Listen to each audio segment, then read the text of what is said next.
Time now for the business news with Kate Moody. Good evening, Kate. Hi, Delano. Global supplies of natural gas are under further strain. What's happening? Yeah, well, a couple of different issues here. First of all, a major gas facility in the United States will be out of service for several months, not weeks, as it had initially hoped. Last week, a fire put on hold activity at a liquefied natural gas export terminal in Freeport, Texas. Authorities now say a return to full operations isn't expected until late 2022, while partial activity will be due to resume within about 3 months or so. Freeport accounts for around 17% of America's LNG processing capacity.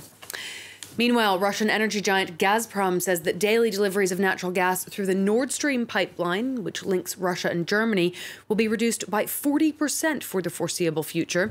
It's blamed the ongoing repair of compressor units by German industrial firm Siemens for the slowdown. Siemens says it's waiting for turbines to be repaired in Canada, but the return of that equipment is being delayed by sanctions. European leaders have been seeking alternatives to Russian oil and gas. This week, European Commission President Ursula von der Leyen and Italian Prime Minister Mario Draghi have both been in Israel, where they're looking to ramp up cooperation. Take a listen. On the energy front, we're working together in the use of the gas resources of the Eastern Mediterranean for the development of renewable energy. We want to reduce our dependence on Russian gas and accelerate the energy transition towards the climate objectives, which we've set ourselves.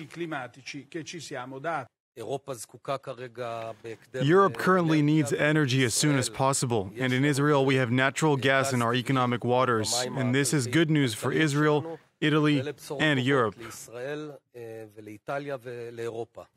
Let's check in on the day's trading action now. A mixed close on Wall Street, so the Dow Jones giving up some earlier gains. The S&P 500 extending its own losses. It pushed further into bear territory. That's when an index is trading about 20% lower than recent highs. It is the first time that's happened since March of 2020. The Nasdaq slightly above the flat line at the close there. The major European indices closed lower. We saw the CAC 40 losing over 1% in Paris. The DAX slightly less in Frankfurt there. All eyes this week are on the U.S. Federal Reserve as it tries to rein in soaring inflation. America's central bank is expected to raise interest rates by as much as 0.75% on Wednesday. That's more than the 0.5% it had initially projected. Consumer prices have been spiraling, with inflation hitting 8.6% in May. The Fed's target is 2% inflation. Adding pressure, new data today show producer prices were 10.8% higher than a year earlier. Higher interest rates tend to encourage consumers to save rather than spend, and that helps to keep inflation in check. The expected move would bring the federal funds rate to between 1.5% and 1.75%. It would be the first time the Fed has moved interest rates by such a large margin since 1994. Farmers in Ukraine are struggling to harvest and export their wares since the Russian invasion in February. Millions of tons of grain could remain in fields or even stranded in warehouses, as Lauren Berstecker reports.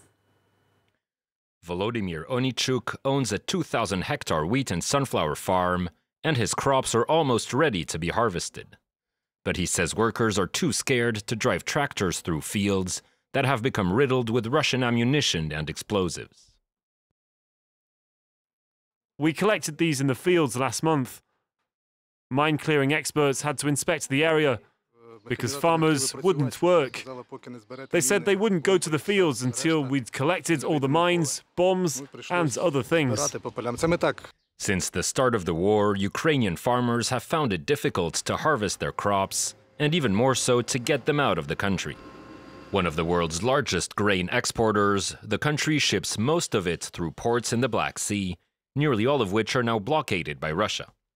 In Odessa, large amounts of grain from last year's harvest are still waiting to be shipped and are now at risk of being destroyed by the heat.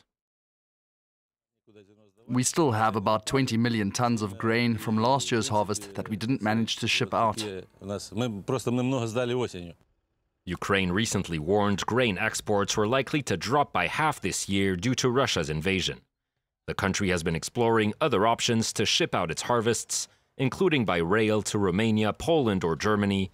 It also asked Europe to build temporary silos across its western border to help store some 15 million tons of grain. And this crisis, of course, spilling far beyond Ukraine's borders. It's threatening a global food crisis as well. Indeed. It's really sad how this thing has escalated. Thank you very much for that, Kate. Kate Moody there with today's business news.